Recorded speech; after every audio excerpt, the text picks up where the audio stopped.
शुरू करें। Yes sir. आज झारखंड में हेमंत सोरेन के नेतृत्व में सरकार को बने हुए अब 32 महीना जिसको कहते हैं कि हो गया है।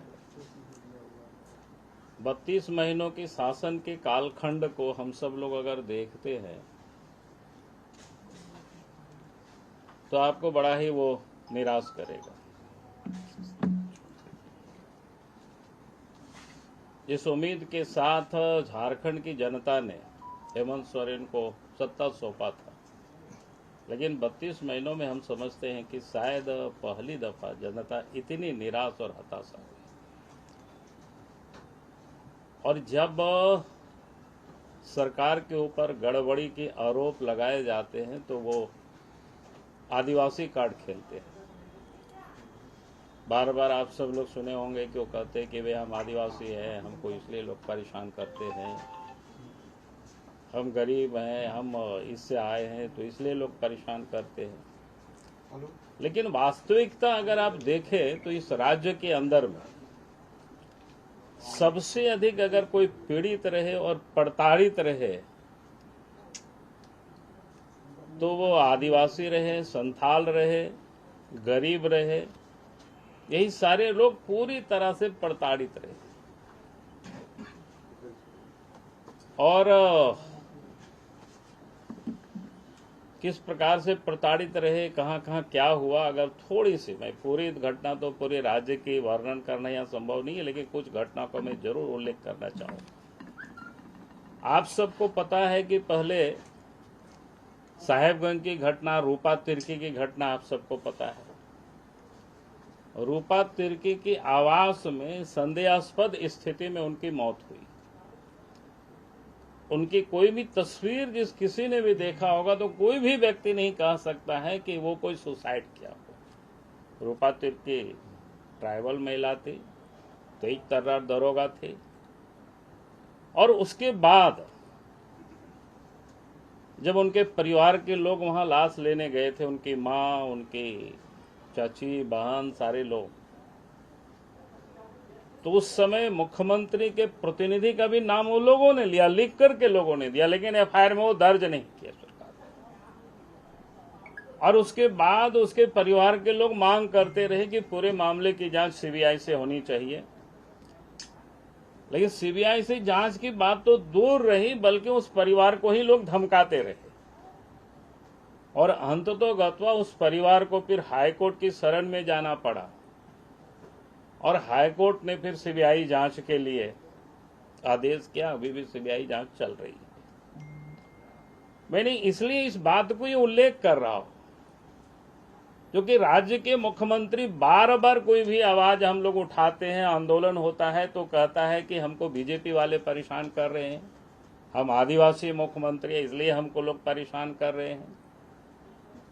तो ये मैंने आपको बताया कि आदिवासी का ही घटना है। आदिवासी बच्ची अगर वास्तव में ये अपने आप को निर्दोष होते तो जब उनके परिवार के लोग कह रहे हैं कि भाई सीबीआई की जांच करा, हमको यहाँ की पुलिस प्रशासन पर कोई भरोसा नहीं है, तो 1 मिनट भी देर नहीं करते हेमंत सोरेन और सीबीआई जांच के लिए रेफर कर देते। इससे उनके लिए और दूसरा क्या होता भला, लेकिन नहीं किया। तो ये कैसे आदिवासी के हितैषी है ये आप समझ सकते हो। फिर आप सब लोगों ने पिछले दिनों सुना होगा कि इस क्षेत्र में ही एक मंत्री हासदा का 26-27 साल की उम्र थी, पाकुड़ जिला हिरणपुर थाना के, वो क्या धनबाद गांव पड़ता है, आप सब लोग ध्यान में होगा। तो 22 मई की रात कुछ उनके ऊपर आरोप था, पुलिस ने उनको गिरफ्तार कर दिया और 23 मई को सुबह थाना में उनका लाश मिलता है और पुलिस इसको क्या कहते हैं कि भाई ये सुसाइड कर गया, जबकि उनको पीट पीट करके उनकी हत्या कर दी गई। तो ये भी एक संथाल थे, कोई दूसरी जाति के कोई नहीं थे। फिर आप सबको ध्यान में होगा कि यहीं रांची में ही यहीं पर क्या कहते हैं, एक रूपलाल मोहली जो विद्या गांव के रहने वाले थे, जुल्फिकार भुट्टो और उनके कई लोगों ने जब उनको प्रताड़ित किया तो उन्होंने दुमका के मुफस्सिल थाना में उन्होंने केस दर्ज किया। बाकी की तो गिरफ्तारी नहीं हुई, जुल्फिकार की गिरफ्तारी हुई एसटी एक्ट के तहत, SC/ST एक्ट। और गिरफ्तार होने के बाद उसके परिवार के बाकी सारे लोगों ने या पीड़िता लोगों ने मांग करते रहे कि भाई आप चार्जशीट सबमिट करिए कोर्ट में, लेकिन कोर्ट में चार्जशीट सबमिट नहीं हुआ। अब उसके अनुसंधानकर्ता कौन थे, जो कि ये ST/SC जिसमें लगता है तो DSP उसका अनुसंधान करते हैं, जिस DSP का भी बड़ी चर्चा है, बड़ी नाम है, नूर मुस्तफा करके। और उन्हें चार्जशीट सबमिट नहीं किया, तब तक नहीं सबमिट किया जब 90 दिन पूरा हो गया। और 90 दिन पूरा होने के बाद मजिस्ट्रेट से जुल्फिकार को जब जमानत मिलती है और 10 बजे वो निकलते हैं और 12 बजे या 12:30 बजे उन्होंने कोर्ट में चार्जशीट सबमिट करते हैं। ये क्या दर्शाता है? ये भी आदिवासी थे, मोहल्ली थे। दूसरी, आप सबको घटना का पता होगा, शिकारीपाड़ा थाना की 8 तारीख की घटना, 8 फरवरी का है। मतियास हेम्ब्रम बेनागढ़िया का मतियास हेम्ब्रम बेनागढ़िया थाना के क्या कहते हैं, बेनागढ़िया कह रहे हैं, शिकारीपाड़ा थाना के, ये बेनागढ़िया के रहने वाले हैं। खदान चित्रागढ़िया में इलीगल तरीके से क्या कहते हैं उसको वहां चलाया जा रहा था। कौन चला रहे थे? आपेल शेख या एप्पल शेख, ऐसा कोई नाम है, रामपुर हाट के। और उस खदान में वो गिर करके मरे। उसके बाद FIR हुआ, इसके बाद कोई अभी तक कार्रवाई नहीं हुई। और उसकी भी जांच और उसके भी अनुसंधान करने वाले कौन? यही आपको क्या बोलते हैं, नूर मुस्तफा ही है। वो भी आदिवासी थे, संथाल थे, फिर कर क्या रहे थे? और ये सरकार कहती है कि हम आदिवासी के हितैषी हैं, हम संथाल हैं, इसलिए हमको लोग परेशान कर रहा है। और शिकारीपाड़ा थाना में तो हमें लोग बताया कि एक बार नहीं 3 बार ASI को पदस्थापित वहां किया गया है। कोई एक लखिंदर करके है, कोई और दूसरा नाम है किसी का। मैंने क्या है, उन लोगों के ऊपर बड़ी अच्छे अफसर है क्या? भाई एक थाना से कोई हटता है तो हट जाता है। कैसे यहाँ काम करती है पुलिस, उसका एक उदाहरण है। और वो कह रहे हैं कि सरकार की बहुत, हम आदिवासी हितैषी हैं।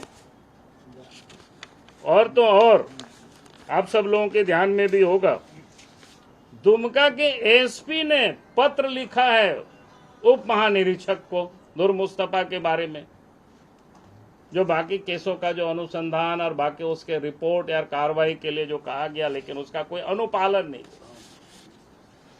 SP भी ट्राइबल है। जब एक SP लिख रहा है पुलिस उप महानिरीक्षक को, और इसके बाद भी मुस्तफा बने हुए हैं DSP, यानी किसके दुलारा है? तो ये आप समझ सकते हो इसमें से कैसे आदिवासियों के साथ ये होता है। फिर मैं आपको कह रहा हूं, इसी संथाल परगना की धरती में पुलिस के थाने में ही देबू तोरी, वो दलित थे, तालझारी के, आप सबको होगा ही, साहेबगंज की घटना। पुलिस ने 3 दिनों तक थाना में पीट पीट करके उसको मार दिया और सदर हॉस्पिटल ले गया। देबू तोरी भैया, किसी को भी आप गिरफ्तार करते हैं तो क्या कहते हैं, कितना 48 घंटा से अधिक नहीं रख सकते थाना में, लेकिन उनको रखा। जब तक वो मरा नहीं तब तक थाना में रख करके पीटा। हमने उस समय भी कहा था कायदे से तो वहां के SP के ऊपर FIR होनी चाहिए थी और कार्रवाई होनी चाहिए थी, लेकिन बचाया गया। जेल वहां के थानेदार, उन सारे अफसरों को जाना चाहिए, लेकिन अभी तक मेरी जानकारी में नहीं, शायद सस्पेंड वगैरह कुछ हुआ है। वो भी दलित परिवार के थे। फिर आप सबको ध्यान में होगा कि संध्या टोपनो के भी पिछले दिनों रांची के तोपुदाना में स्मार्ट पुलिस ऑफिसर थे। जब गो तस्करी होता है तो पूरी क्या कहते हैं उड़ीसा से ये लोग ला रहे थे। सिमडेगा के बांसजोड़ा से लेकर के कोलेबिरा तक जो थाना पड़ता है वो सिमडेगा क्षेत्र में पड़ता है, वहां से तो सीधे पार हो गए, कहीं कोई रोक टोक नहीं, यानी सब जगह सेट था मामला। गुमला जिला जैसे प्रवेश करता है वहां पुलिस ने रोका तो पूरा ब्रैकेटिंग को तोड़ करके गाड़ी को भगाया गया वहां से। वहां के पुलिस वालों ने अगला चौकी को खबर किया, तोपोदाना के थानेदार को भी खबर किया गया, लेकिन पूरा कोई व्यवस्था ना करके संध्या टोपनो एक महिला थी, लड़की थी, तीन सिपाही को लेकर के रोड पर जाकर के खड़ी हो गई। उनको पता नहीं था, उनको बताया भी नहीं गया था। उधर से गाड़ी आए, उनके ऊपर चढ़ा करके चले गए, उसको बेचारी वहीं दम तोड़ दी। ये भी आदिवासी थे। और इसके बाद उस थाने में तोपोदाना के जो ओपी है, थाना नहीं है टीओपी है, उसमें जिसको पदस्थापित किया गया एक मीरा सिंह करके दरोगा, उसकी खासियत क्या है, वो बड़ा मजेदार है। जब खूंटी जिला में वो दरोगा पदस्थापित थे मीरा सिंह, एसीबी ने घूस लेते हुए रंगे हाथों उसको पकड़ा था। रांची के एसीबी क्या बोलते हैं एफआईआर, और उनको कोर्ट में 4 सीटें सबमिट है, दागी है, और उनको थाना दे दिया गया, ऐसा महत्वपूर्ण थाना। माने क्या ऐसा भ्रष्ट अफसरों के ऊपर सिर पैक लगा हुआ है मुख्यमंत्री जी रखे हुए, और ट्राइबल लोग उसे पीछे जा रहे हैं और ये कहते हैं कि हम आदिवासी इसलिए हमारे ऊपर बीजेपी हल्ला करती है। ये लोग कौन थे? इसके बाद इन्होंने क्या कार्रवाई किया? इसलिए आज जो इस प्रदेश के मुख्यमंत्री है, सिर्फ लुटेरा ही नहीं है, सिर्फ डकैत ही नहीं है, आदिवासी विरोधी भी है, संथाल विरोधी भी है, महिला विरोधी भी है। इसके राज्य में कहीं कोई सुरक्षित नहीं है। तो आज ये राज्य, आज तो इसलिए मैं लोग बार बार कहते हैं कि भाई ऐसा मुख्यमंत्री को आप इस राज्य की सत्ता में बने रहने का कोई हक नहीं बनता है। इसमें तो पूरे राज्य में खाली चोरी हो रहा है, रोज डकैती हो रहा है, क्या हो रहा है ये हम सबको पता है। अपराधियों को, दलालों को किस प्रकार से संरक्षण सरकार देती है वो तो आप सब लोगों ने पिछले दिनों देखा। एक दलाल के घर से सीएम की सिक्योरिटी में जो सिक्योरिटी लगे हुए थे उनका AK-47 उनके पास मिलता है, और वो सबको धमकी दे रहे थे। प्रेस विज्ञप्ति सरकार जारी करती है, सोशल मीडिया में कोई अगर इसका मुख्यमंत्री का नाम के साथ लोग जोड़ेंगे तो उसके ऊपर कार्रवाई करेंगे। भाई किसको आप धमकी दे रहे हैं? चोर उचक्का को पकड़ नहीं सकते, उसको तो मेहमानी करते हैं, उन दलालों को घर में बैठा करके अपना सिक्योरिटी उनके पास भेजते हैं उनकी सुरक्षा के लिए, ताकि वो लोग वसूली कर सके। और यहां भी कौन नहीं जानता है कि नूर मुस्तफा प्रत्येक ट्रक से इलीगल जो पत्थर कोयला निकलती है 95,000 रुपया वसूल करता है। वो पैसा जाता कहां है? और इसीलिए एप्पल शेख की भी गिरफ्तारी नहीं होती है। अगर उनकी गिरफ्तारी होगी तो मुंह खोल देंगे, तो लगता है कि इन लोगों की सब कुछ खुल जाएगा, पर्दा हट जाएगी। इसलिए अपराधी को ये लोग बचाते हैं। तो ये हालत है इस प्रदेश की। मैंने तो कुछ एक घटना, और जिस प्रकार से अपराधियों का मन बढ़ा हुआ है, लोग इन दिनों जो घटनाएं घट रही है पूरे प्रदेश में लगातार, यहां से वहां तक पूरे झारखंड में, मैंने तो कुछ तथ्यों को ही यहां आप सब लोगों के सामने रखा है। बाकी शेष फिर रांची हम जा रहे हैं, तो और हमको खुलासा करेंगे तो रांची में फिर करेंगे। बहुत बहुत धन्यवाद। अंकिता के संदर्भ में नूर मुस्तफा नहीं, हाँ, अंकिता के संदर्भ में मैंने कल भी बताया था और आज भी मैं कहूंगा, क्योंकि कल मैंने जितनी बातें बताया तो उसमें हमें लगा कि एक विषय बड़ा महत्व का है, वो छूट गया था।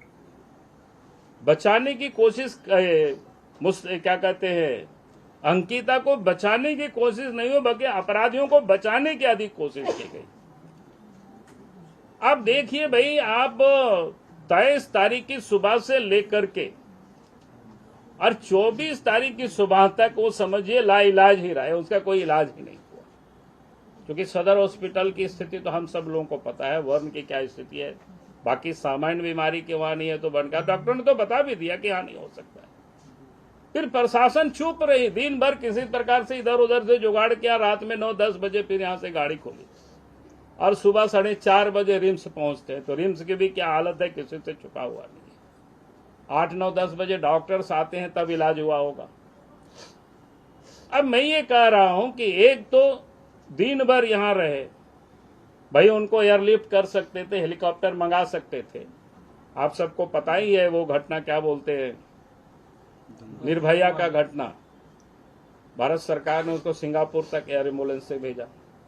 यहीं झारखंड प्रदेश में 10 जून को जब रांची की सड़कों पर दंगाई जब निकल आए, पुलिस की गोली से नदीम अंसारी को गोली लगी, रिम्स में उसका इलाज चल रहा था। बेहतर इलाज के लिए 25 जून को वहां से उनको सरकारी खर्च से एयर एम्बुलेंस से उठा करके और ग्रीन कॉरिडोर बना करके रिम्स से लेकर के गुरुग्राम तक उसको मेदांता अस्पताल पहुंचाया गया। फिर अंकिता को क्यों नहीं पहुंचाया जा सकता था? नहीं किया सकता। चाहते तो अच्छे इलाज हो सकते थे। फिर कहां कहां लापरवाही हुई उसको मैं आपको बता रहा हूं। एक तो उनकी एज लड़की की नाबालिग को 16 साल दिखाया, एफआईआर में 19 साल। 2 लड़कों का नाम बता रहे थे, एफआईआर में पहले एक ही लड़का का नाम लिखा था। फिर जब इस प्रकार की कोई घटना होती है, मरीज हॉस्पिटल में होते हैं, तो डाइंग डिक्लेरेशन होता है मजिस्ट्रेट के सामने, उसको ऑथेंटिक माना जाता है। लेकिन आखिर प्रशासन ने मजिस्ट्रेट को लेकर के डाइंग डिक्लेरेशन क्यों नहीं कराया? ये तो साफ है कि अपराधा की बच्ची मर जाएगी तो अपराधी बच निकलेंगे, यही है ना इसके पीछे। तो ये जो पूरी दिखता है मामला, किस प्रकार से इन लोगों ने बचाने की अपराधियों को कोशिश किया। कल भी हम गए थे, उसके परिवार में पता चला शाहरुख के कोई बड़े भाई है, घर वालों को धमकी दे रहे, केस उठा लो नहीं तो फिर नतीजा बुरा होगा।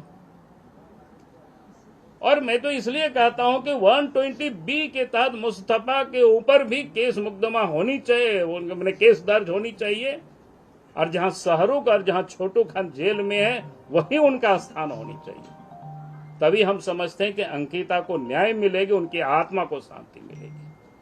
ये सामान्य सी बात है, लेकिन ये प्रशासन करती नहीं है, सरकार ये करती नहीं है। और इसके बाद कह रहे हैं कि उनके भाई जो यहाँ से विधायक है, उनका स्टेटमेंट भी रात में आप लोगों ने देखा होगा। कैसे वो लोग बोलते हैं। हेमंत सोरेन क्या बोलते हैं, यानी थोड़ी सी भी कोई संवेदना बची हुई नहीं है। तो इसे तो साफ लगता है कि वे अपराधी बेखौफ, आपने देखा होगा उस लड़का को गिरफ्तार के ले जा रहा था, लग रहा था कोई आंदोलन करके जा रहे हैं, लड़का हंस रहे हैं। ऐसा तभी हो सकता है जब पुलिस पकड़ती है तो अच्छे अच्छे लोगों के पैंट में पेशाब हो जाता है। और लड़का हंस रहे थे, उनको तो लग रहा था कि उनके आका बैठे हुए हैं, इसलिए हमारे कुछ नहीं होने वाला है, जेल तो क्या है थोड़े दिन के लिए है, हंसते हुए जा रहे थे। तो यह साफ दिखता है। सर, युवती के एज को लेकर क्या कहेंगे, क्योंकि जो बयान लड़की दी है उस समय जो चंद्रशेखर सिंह थे, मजिस्ट्रेट थे, उनके सामने बयान हुआ है। और उसके बाद आधार कार्ड में उसका जो एज है वो 2008 का है, मैट्रिक में 2006 का है। इसको लेकर क्या कहेंगे? देखिए मैं ये कह रहा हूं, मैं तो जो सबसे कम है दोनों ही एज को मानेंगे, तब भी मैं कह रहा हूं कि उनकी एज अंडर एज है। और सर्टिफिकेट का एज है वो सबसे क्या कहते हैं उसको पुख्ता प्रमाणिक माना जाता है। अब मजिस्ट्रेट के सामने आधार कार्ड में तो आप जब चाहे तब बना लेते हैं लोग, जब चाहे एज कम बेसिक कर लेते हैं। मजिस्ट्रेट के सामने 2003 बता रही है, जिक्र आ रहा है। मैंने कह रहा कि देखिए उस समय जो उनकी स्थिति रही होगी कोई भी व्यक्ति, तो फिर आप उस समय की बहुत ये आप नहीं समझ सकते हैं कि कॉन्शियसली आप नहीं है कर। अच्छा, एक बात है कि बीजेपी एज ए पार्टी क्यों वेट की 5 दिन तक? जब इस तरह की घटना हुई तो ये स्ट्रीट पर उस समय क्यों नहीं आई कि सरकार पर दबाव होता, उसका ट्रीटमेंट होता, और आप लोग वेट किए कि वो डेथ हो जाए उसका? नहीं, हम लोगों ने वेट नहीं किया। जी। घटना कब हुई? 23 को हुई। जी। इसके बाद 24 को आदमी तो पता चलता है ना, तब तक हम लोग भी ये कर रहे थे और फिर हम लोग का प्रशिक्षण वर्ग था और तुरंत अगर हम लोग उस समय 24 को भी यहाँ से मिले थे, 24 को हम लोग मिले थे यहाँ पर, तो शिष्टमंडल वेट किए थे हम लोग, डेलीगेट वेट किए। यहाँ पर 24 बेहतर इलाज के लिए हम लोग डीसी को बोले थे और आपको मुआवजा के नहीं, लिए। ये मामला था कि वो दिन भर जैसा आ रहा है स्टेटमेंट कि वो पैसे के लिए अरेंज करते रहे उसके पेरेंट्स। अरे वही तो हम कह रहे हैं 24 को ये लोग, के तरफ से आपका लोकल मेरा कहना है 24 तारीख को ये लोग जब मिले हैं तो प्रशासन का काम था। मान लीजिए अगर अभी उस समय ही अल्लाह करते तो कहते कि भाई ये लोग तो कुछ भी नहीं करने देता, हम लोग तो सब कर रहे हैं। यहाँ पर वो 14 घंटा 15 घंटा रह गई, दुखद है। और कल तो हम मिले थे तो फिर सुनील सोरेन यहाँ के MP है, वो सारे लोग आए, तब फिर लोगों ने भेजा है यहाँ से, उनके परिवार ने कल हमको बताई, जबकि सुनील सोरेन तो थे भी नहीं कल, आप लोग भी शायद वहाँ पर थे।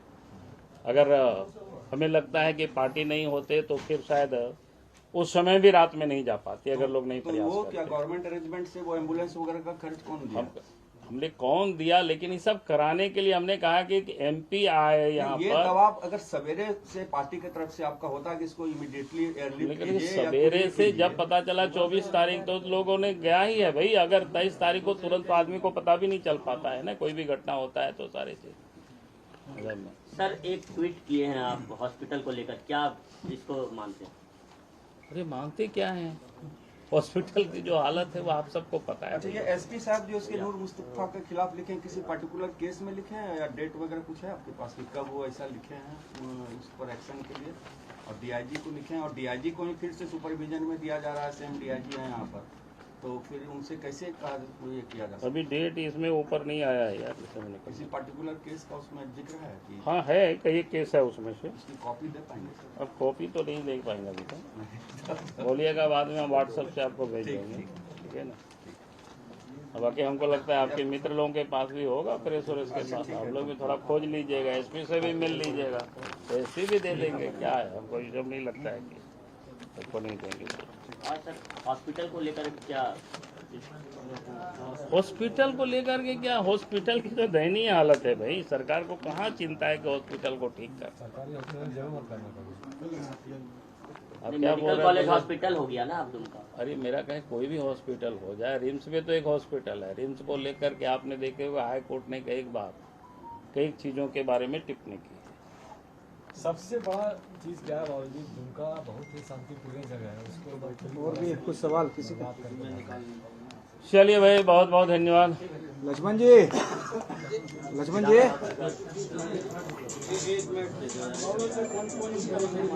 अरे यार बाद में करना, 1 to 1 अभी इतना हो गया ना अभी। लक्ष्मण जी, भैया 1 मिनट रुक जाना भैया, ये लाइट पे ये 1 मिनट सर, एक बाइट करने दो सर, हाँ बैठ नहीं, सब तो हो गया यार, कौन बैठ गए? क्या चले एक मिनट, क्या? एक कर लो। अरे सब तो हो गया ना जी, क्या है? थोड़ा सा माइक ऊपर कर। इस पूरे केस में आप DSP पर काफी बहुत आरोप लगा रहे हैं, किस तरह से उनकी भूमिका संदिग्ध है? देखिए, संदिग्ध तो मैंने कई केसों के बारे में बताया, क्यों DSP के बारे में। एक मोहाली के केस में भी, एक संथाल है शिकारीपाड़ा में, उसके केस के बारे में भी हमने बताया भी। और अभी जो रिसेंट घटना है तो उसमें से जो अपराधियों को संरक्षण देना, तो उनके संरक्षण में सब यहाँ अपराधी पाल पहुँचते, एक प्रकार से जिला ही वही चला रहे हैं। जब SP उनके विरोध में शिकायत करते हैं तब सीनियर ऑफिसर उसके विरोध में कोई कार्रवाई नहीं करते, तो आप समझ सकते हो। यानी यहाँ जो प्रशासन है, पुलिस प्रशासन है, मुस्तफा ही चला रहे हैं। एक DSP इतना पावरफुल कैसे हो सकता है? अरे जिसमें सरकार में बैठे हुए लोगों का उनके वो सर पर हाथ हो, तो काहे को वो डरेंगे? उनके खिलाफ आप कुछ मांग कर रहे थे कि 120B के तहत मुकदमा दर्ज होना चाहिए? हाँ बिल्कुल होना ही चाहिए, क्योंकि उन्होंने षड्यंत्र किया, हमने तो बताया कहीं।